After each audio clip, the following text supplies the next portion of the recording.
Good afternoon, ladies and gentlemen. This is Arnie Lukes here at the Crossroads, and I'd like to welcome my guest panelist, Alan Moran. Welcome, Alan.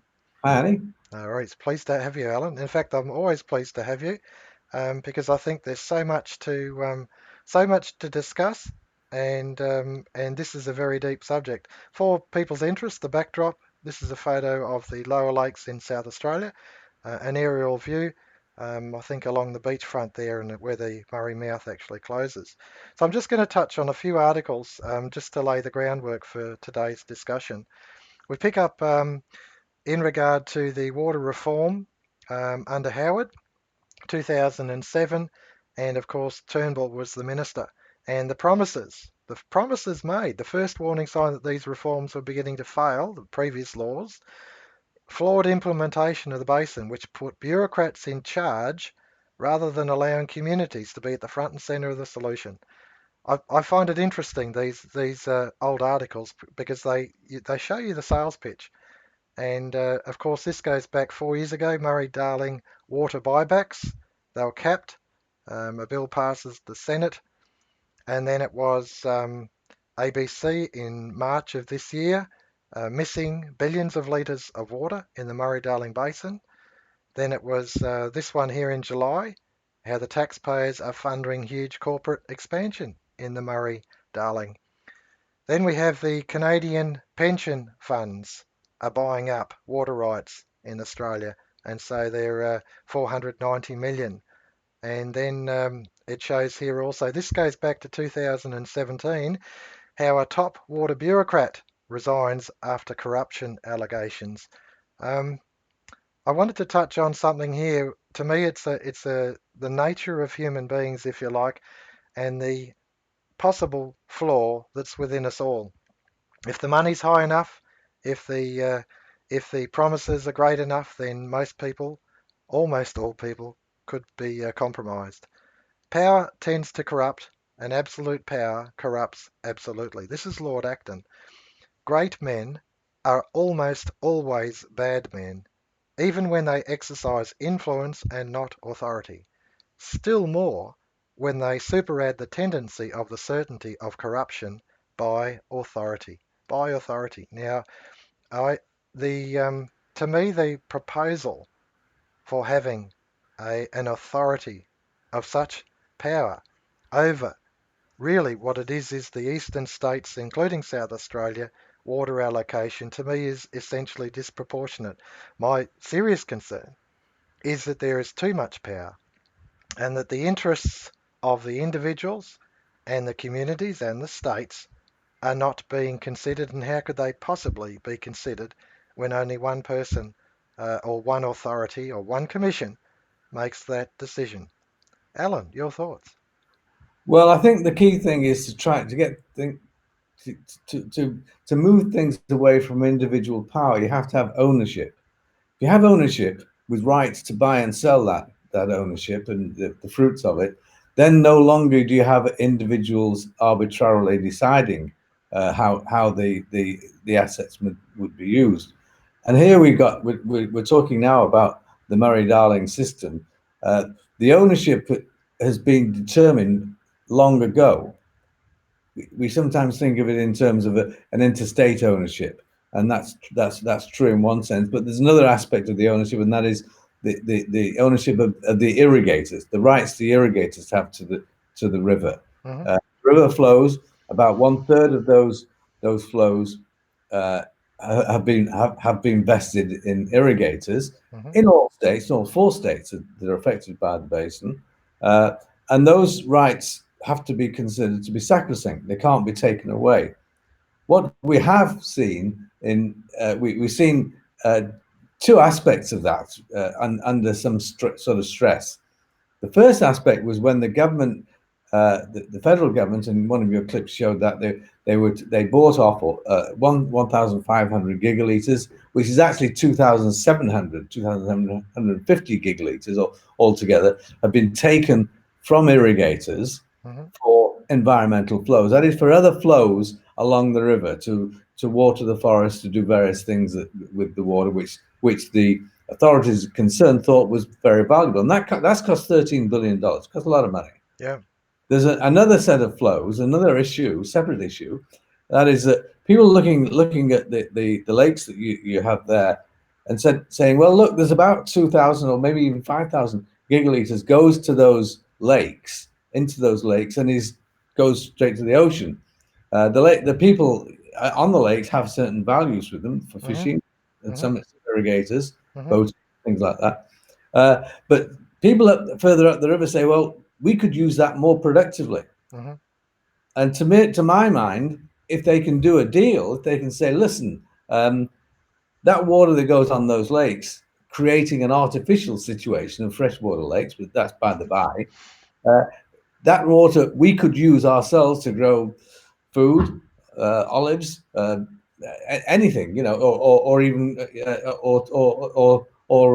fiber in terms of cotton. Hmm. We can use that more productively, and we will pay you for it. Hmm. That water is worth a couple of $1 billion, quite a lot Hmm. of money, Hmm. and it may well be that there's a deal possible to be done. That those who have the rights, and some of them are irrigators and they're concrete rights. Some of them are kind of uh, corporate type rights, that is those who want fresh water for boating or for fishing or whatever else. Somehow their rights have got to be decided, Hmm. and they've got to be. And if in fact a deal is done, they've got to be compensated. But there is the issue there is, could that water be used productively, more productively upstream than it is in those lakes? Now, the answer isn't that, therefore, we need a great God, a Lord Acton figure, as you mentioned there, who will make that decision. But the decision has to be made between those who have the rights and can they do a deal? And if Yeah. they can do a deal, then there's a win-win for everybody. Yeah. If they I can't, find it. I find yeah, it's interesting, Alan, because someone has bought that water up. We call it the federal government, but it could just as easily have been a corporation, and then we'd be in exactly the same position. So I think that that in itself doesn't clearly answer the question. But the other is that the backdrop behind me, the actual use of the water, irrigators is only part of it, of course. And I'm going to cut across to another screen, and I'm going to show our audience. This is a backdrop behind us of essentially the salt content of the groundwater in the area around the lower lakes. The lower lakes being around my head, and essentially the darker colours, the orange, the browns, and all that are unusable bore water, unusable. So this is really these areas would actually be so reliant on fresh water. Now, I think in one of our forums before we mentioned that some water has been piped from Mannum, or the Murray River anyway, piped across to parts of the Fleurieu Peninsula. But I understand that's only a small amount, that generally water's not there, and that these freshwater, essentially freshwater lakes, are integral to the viability of so many people. If the farmers were suffering because of the brackish, and this was the case in actual fact at the millennial drought, that the water became brackish because there was no flow or insufficient flow through these lakes, and they suffered terribly as a result of it. And that's in living memory. Uh, Millennial drought, the year 2000, around that time. Now the droughts in New South Wales, they've been going on for a few years, and I've got friends over in that area. They're keeping me up to date not only with the droughts, but also the bushfires. And I happened to go through for a drive through that area, through the forests to the west of New South Wales, up and down. I ended up at Harvey Bay, so I covered a pretty good amount of ground to have a look for myself to see how parched it is. And it certainly is parched. To me, that's a very, very important point. But the thing is that in our discussion, Alan, in our discussion, we're not actually looking at some of the other issues. And this particular issue I want to put on the table, and this goes back that New South Wales has been exploring plans to turn coastal rivers inland. Um, this one here, there's another one there. It's to do with the new Bradfield scheme. One is to do with the Toowoomba and the Clarence River, and of course the report from the New South Wales Legislative Assembly, 324 pages. It's quite a significant. And then, of course, this final one, 20-year infrastructure options for water New South Wales. These to me are all part of the picture that if we only look at the lakes, if we only look at the lower lakes, South Australia, then I've got to ask the question, and I know I've asked it off the air, but I'll ask it again. Just where the coast almost closes near where Alan's eyes are to the side of his eyes, you'll see that the Murray mouth is almost closed there. And so such a small amount of water from this area goes out to sea. And that's not something that when we start talking about the numbers of water that flow to South Australia, I understand it's only 7%, only 7%, and this population in South Australia is 7%. And so you look at that and you think, 100-year-old agreement, it's not that far wrong. We need to look a little bit further and perhaps take into account what New South Wales could do to help New South Wales. Alan. Well, I think they could do an awful lot, but the Commonwealth has got the whip hand on this, unfortunately, now, and the Commonwealth is obstinately determined not to return that money, that water that Hmm. they've taken from irrigators back to irrigators. They're Hmm. still pursuing some phony environmental programs about watering the forest, etc. So that's definitely an issue that for governments one way or another. But unfortunately, the de facto situation is that it is a Commonwealth issue now. Not, I'm inclined to agree with you that it shouldn't be. Hmm. However, it is, and it's difficult to stop that. Now, you mentioned the stuff, the water coming from the north, from the Clarence and areas like that. I mean, there's a lot more water there than there is in the Murray-Darling. I mean, there's like, I think we talk about 30 gigalitres coming down the Murray-Darling. There's 3 times or 4 times as much water in the in the north of Queensland, which could be turned south Hmm. and water vast areas. I don't know whether it would actually make sense to turn it south and turn it all the way into the Murray-Darling Basin, but there's plenty of other fertile soil Hmm. between the northern Queensland and the Murray-Darling Basin, which could be water, could be irrigated. Hmm. Uh, but it's really a question of for a nation, it's a question of does that make sense? You know, we're talking about a capital cost of 60 billion or more Hmm. dollars to do that. Does that actually make sense? And then we've got this peculiar Australian issue that if it makes sense, is it going to be possible anyway? Because we have so many environmental and other regulations and paper burden issues Hmm. that even if it makes sense, it's very likely that governments would not permit it anyway because there'd be pressure groups. The whole notion would be stymied by different lawsuits to prevent it happening. And there's a real problem we have with red tape and green tape and other issues in Yeah. Australia. Yeah. So, in a sense, when we're talking about water, we're talking about a whole lot of different matters. We're focusing on the lower lakes here, and is it a good idea for them to do a deal with irrigators upstream to make better use of that water? Then there's the issue of the government having seized or having bought water off irrigators for spurious environmental reasons. Is that a good idea? Why isn't the New South Wales government more highly focused on that? And there's this third issue about the whole notion of water and whether we ought to have a brand new Murray-Darling Basin, an even bigger one, to the north of there, using the waters from the Clarence and a whole lot of other smaller, very, very fast-flowing seasonal rivers, Yeah. northern Queensland. Yeah. Yeah. No, I think that opens up an entirely new point of view, Alan.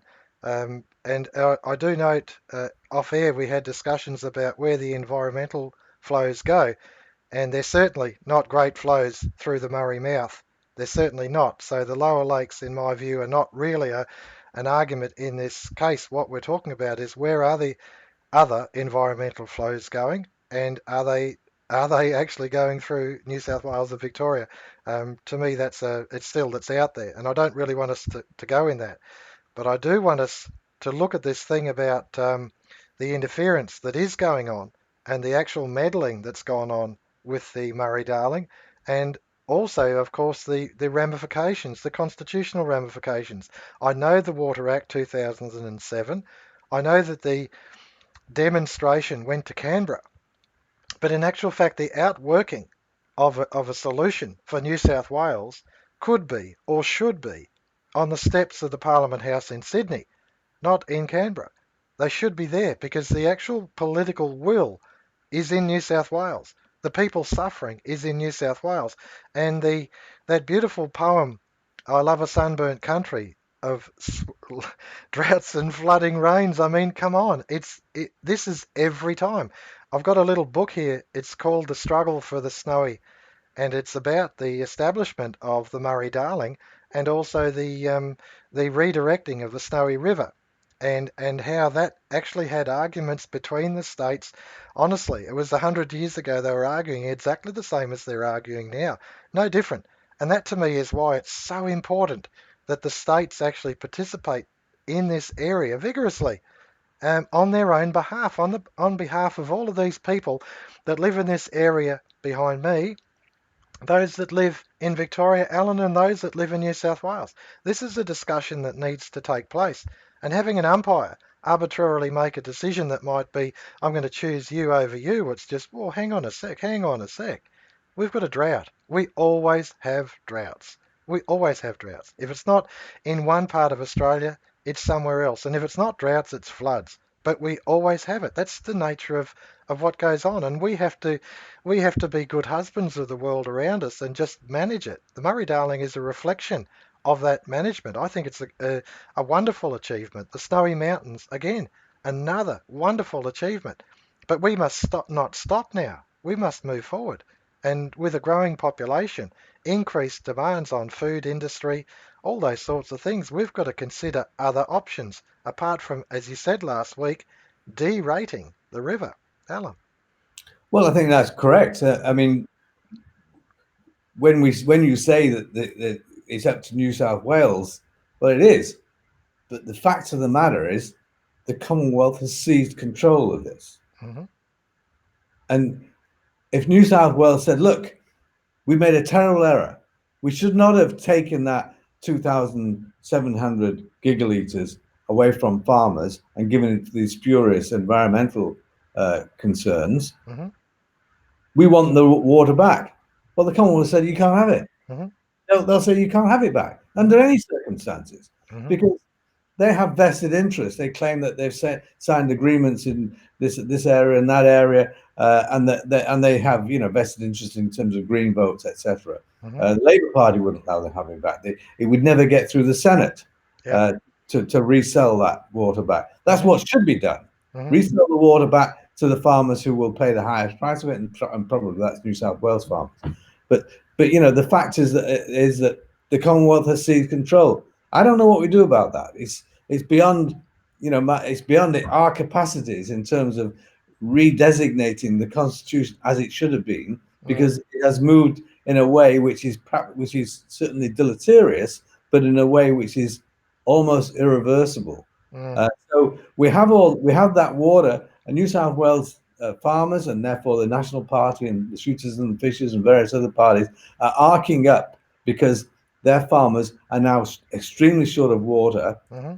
Of course, it's a drought, but the drought has been severely aggravated by the 20% of irrigators' water which has been taken off them or bought off them essentially by the Commonwealth to be used for, quote, environmental, unquote, purposes. Is for anything other than productive purposes, when what we need is that water for productive purposes. The Murray-Darling is not a natural free flowing river. Hasn't been for 100 years. Will never be again. Shouldn't be. It's a working river. And the working river, it makes it not only more productive for agriculture, but it's also a more pleasant river. We can use it for leisure interest. We can use it for fishing. There's more, easier for fishing. It's better for leisure interest. All of these things, have departed from the natural environment. The natural environment of the Murray-Darling is an arid river which is in flood every few years, and there's a trickle every other few years, and it's not pleasing to human beings. Yeah, no, I agree with you, Alan, and I think that if you like, the deconstruction of what the Liberals have done isn't an easy task, but that doesn't mean that the New South Wales government, as could the Victorian government, is actually continue to develop their own water management strategy, because Section 100 of the Constitution has not been declared null and void. It Well, I'm it sure. I think hasn't been, I, and they yeah, can they have the right to do it, and they can fight back. This is the to me this is the point, that their state governments can fight back on behalf of their farmers, and they can actually start looking at infrastructure projects that can open up the western side of the Great Divide. They can open it up to these drought affected areas that, of course, has caused the Darling to basically stop flowing completely. So I think that that's, to me, that's a very important parts of the consideration is political will, not beating up South Australia and saying, well, there's all this water, let's buy it off. Because the trouble is, you look at these giants like the Canadian Super Fund coming in, and they can buy anything. And Australia is just swamped by the power of some of these organisations, absolutely swamped. And it is really frustrating because this is not only our environment, this is our backyard. This affects each and every person in South Australia certainly, but also in New South Wales. And they've got to look for permanent answers with droughts and flooding rains. That's what I think. Yeah. well, they can buy anything, of course, but and a lot of rich people can buy anything if they want, but they've got to show a profit. I mean, this isn't a firm that will. This is people's superannuation accounts that they represent. They're looking around the world at how they can best invest it. They're Mm, not going to invest it and buy water rights in Australia and just sit on them for no mm. reason. They've got to use them, so they sell them to other parties. And Yeah. uh, I don't see any. I don't see that as being as offensive. I don't see it as being offensive at all. The offensive thing is governments have seized the water which was being used for productive purposes, and Mm. actually, as a result of that, those funds who actually did buy the rights have made a bonanza Just because you know you, just hang on a sec, Alan. You, mm, just what you said. Those funds have made a bonanza.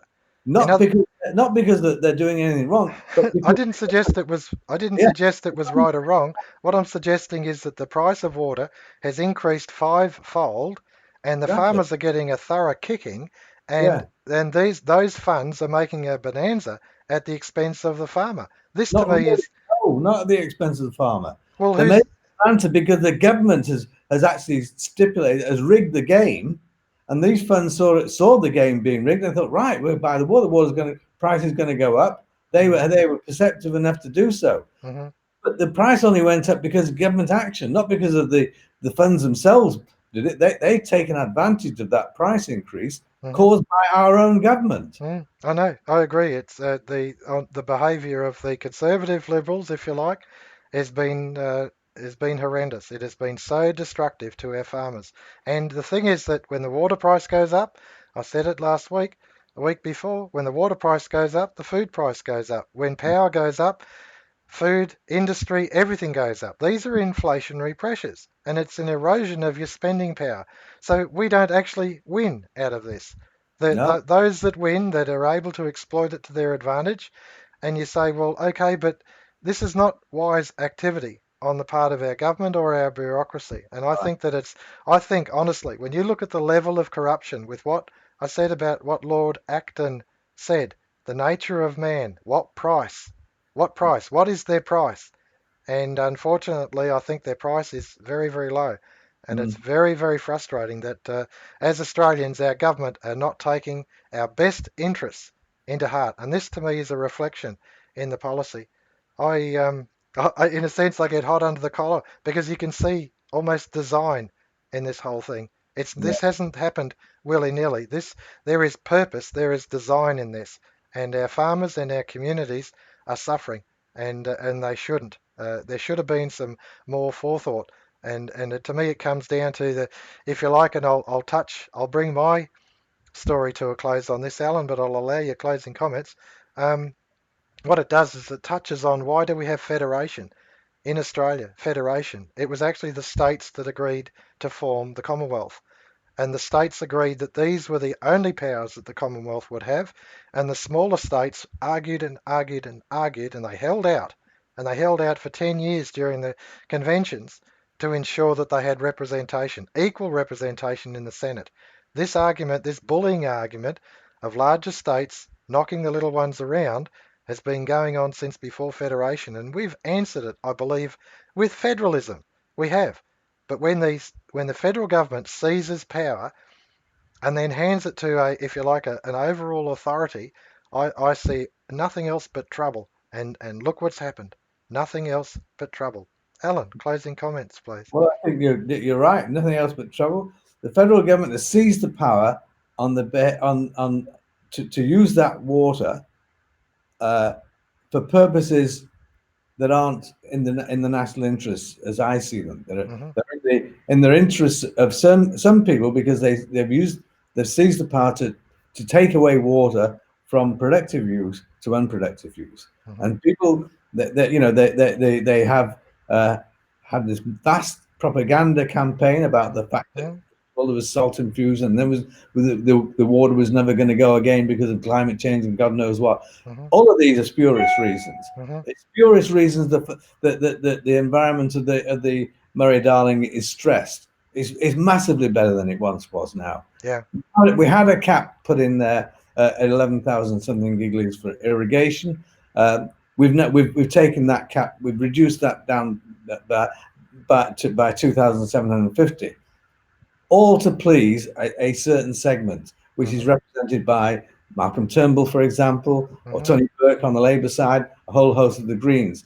These people want to actually squander productive use of the water for some sort of uh, chasing some illusion of some kind of uh, uh, environmental purity that never existed in the first place. Hmm. And in doing so, are impoverishing the farmers. And it's actually bringing this headlong fight between different states because they're blaming different people. That they're blaming the speculators or they're blaming South Australians for doing this. The blame is squarely in the hands of government, especially the federal government, but Hmm. the state governments have been party to this as well, Hmm. in taking the water away from productive use and therefore causing the price of that water to go through the ceiling Hmm. and starving the productive uses of essential ingredient that is water itself. Yeah. Yeah. No, that's a very good observation, Alan. I've really enjoyed having you on this program. This is the last for this season, and we're going to pick it up again in the new year, the second week of January. Thank you so much, Alan, for being such a vital part of information as a source, and for your generous attitude, your generous time allocated to our forum. Thank you so much. Thanks for having me on there, Arnie. No Good to worries. No worries. Cheers, ladies and gentlemen. Arnie Luke.